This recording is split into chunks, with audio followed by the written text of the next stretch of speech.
Chapter 17, The Miraculous Journey of Edward Tulane.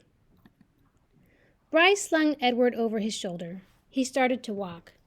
"I come to get you for Sarah Ruth," Bryce said.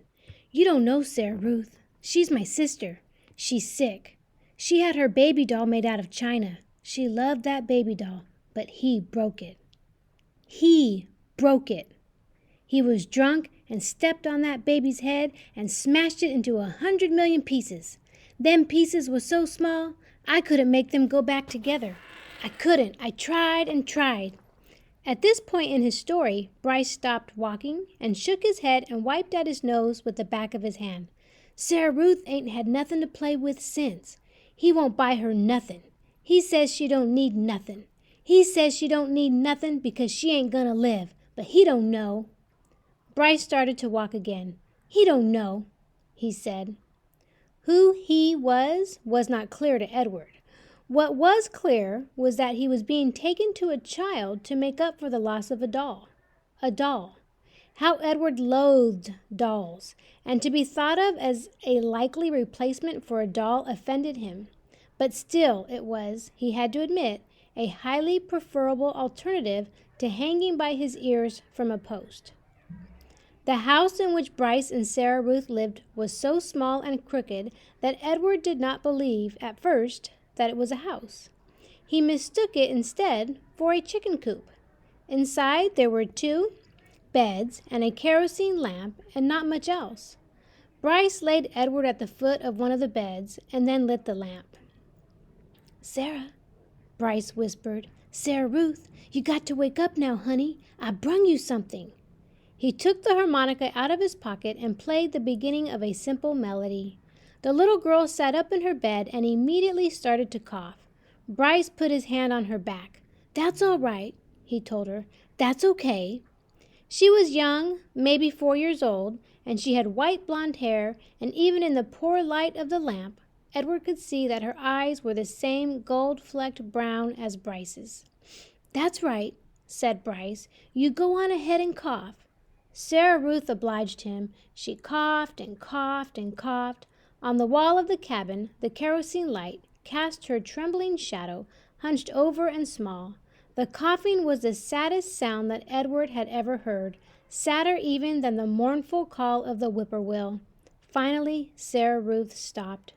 Bryce said, "You want to see what I brung you?" Sarah Ruth nodded. "You got to close your eyes." The girl closed her eyes. Bryce picked up Edward and held him so that he was standing straight like a soldier at the end of the bed. "All right now, you can open them." Sarah Ruth opened her eyes and Bryce moved Edward's china legs and china arms so it looked as if he were dancing. Sarah Ruth laughed and clapped her hands. "Rabbit," she said. "He's for you, honey," said Bryce. Sarah Ruth looked first at Edward and then at Bryce and then back at Edward again, her eyes wide and disbelieving. "He's yours." "Mine?" Sarah Ruth, Edward was soon to discover, rarely said more than one word at a time. Words, at least several of them strung together, made her cough. She limited herself. She said only what needed to be said.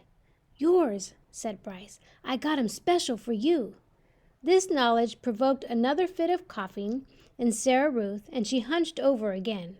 When the fit was done, she uncurled herself and held out her arms.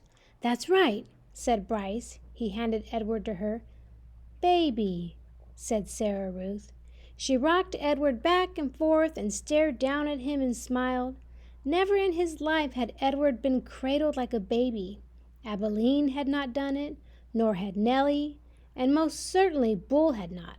It was a singular sensation to be held so gently and yet so fiercely, to be stared down at with so much love. Edward felt the whole of his china body flood with warmth.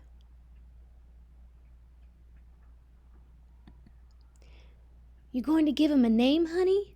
Bryce asked. "Jangles," said Sarah Ruth without taking her eyes off Edward. "Jangles, huh? That's a good name. I like that name." Bryce patted Sarah Ruth on the head. She continued to stare down at Edward. "Hush," she said to Edward as she rocked him back and forth. "From the minute I seen him," said Bryce, "I knew he belonged to you. I said to myself, that rabbit is for Sarah Ruth for sure." "Jangles," murmured Sarah Ruth. Outside the cabin, thunder cracked, and then came the sound of rain falling on the tin roof. Sarah Ruth rocked Edward back and forth, and Bryce took out his harmonica and started to play, making his song keep rhythm with the rain.